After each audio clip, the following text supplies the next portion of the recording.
I don't have the gift of predicting or anything, but John Federman is going to join the Republicans. Here's a quick tweet. Just says CBS News, Federman to be first sitting Democrat U.S. Senator to visit Trump at Mar-a-Lago. Now, the reason why I think Federman's going to join the Republican Party is not because Federman is an inherent organic Republican, but because he actually cares about the people of Pennsylvania and he wants to get things done. And he's not actually driven by ideology, meaning he's not a Democrat because of ideology. He's a Democrat because he thought it would help his constituents. But now being a Republican, he's probably going to get more for them. So just in the interest of him not being a Democrat ideologue, I believe he's going to find it more efficient to switch the Republican Party. Let's go over here on the Hill. Here's the article. Federman says he plans to meet with Trump. John Federman said he plans to meet with President-elect Trump at his resort in Florida. He will likely be the first Democrat lawmaker in the upper chamber to meet with the incoming commander-in-chief since his general election victory in November last year. Now, John Federman being first proves he's actually leadership. He's taking the lead of his party. He's also more likely leaning into Trump, less divided and evil about him. President Trump, oh, where are my manners? Welcome to the Doug Show. Okay, now we're going to go.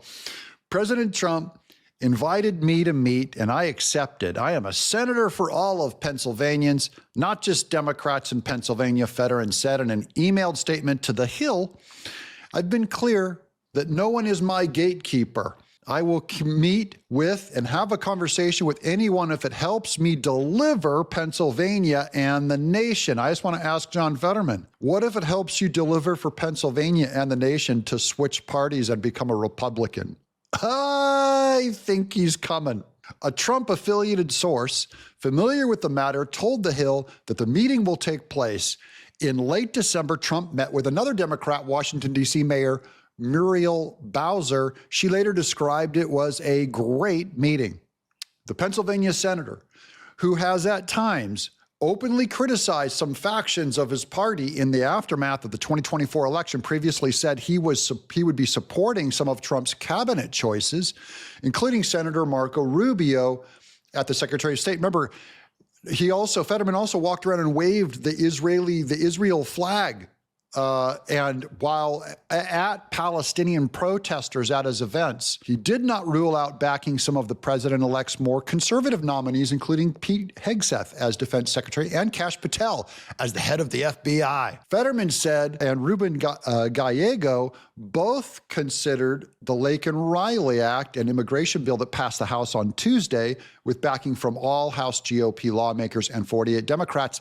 The Senate will vote on the bill Thursday afternoon. In recent days, Trump has discussed acquiring Greenland, the planet's largest island. Federman compared the discussion to the Louisiana Purchase. Yes, Trump is acquiring Greenland. He's acquiring Canada. We're changing the name of the Gulf of Mexico.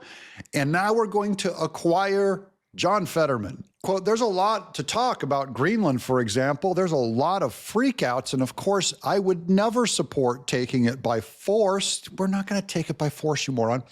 Federman said Tuesday, adding it is a responsible conversation about the acquisition, including just buying it out, which, by the way, Greenland would only cost 1/3 of what we've already sent to Ukraine. If anyone thinks that's bonkers, it's like, well, remember the Louisiana Purchase, unquote, Federman said on Fox News during Federman's 2022 Senate run against Trump-backed Mehmet Oz. Trump went after the then lieutenant governor, saying Federman was abusing drugs. Now, this is the Hill, rhinos, and Democrats at the Hill, newspaper rag, trying to put distance between Trump and Federman. Don't believe any of this. It'll happen, but I'm just saying, both guys, it does not matter. Look, I saw Trump chumming it up and cracking jokes with Barack Obama at the Jimmy Carter funeral. Okay, enemies, people that tried to destroy Trump and told lies about Melania and all that. And they can sit down and put it aside and go, hey, we're big boy politicians. We're going to work on this. So don't let all this heat think that they're going to be able to put distance between Trump and Fetterman. Quote, Fetterman supports taxpayer-funded drug dens and complete decriminalization of illegal drugs, including heroin, cocaine, crystal meth, and fentanyl, unquote, Trump said in 2022. And he has taken them himself. By the way, the same can be said about a whole lot of Republicans that are pro total legalization of drugs, and they have taken them themselves. Fetterman's campaign hit back, saying it was just, quote, more and more lies from Trump and Oz. This is back in 2022, another day.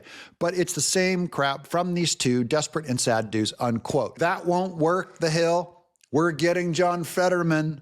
That's my prediction. What do you guys think? Let me know in the chat below. Number one, do you want John Fetterman to join our side? Number two, do you think he will join our side? I think he does. I don't think it's going way out on a limb either. I just think it's within John Fenton's form of populist governance that it's going to serve him and his state better if he becomes a Republican. So I think it's going to happen. I'm Doug in Exile.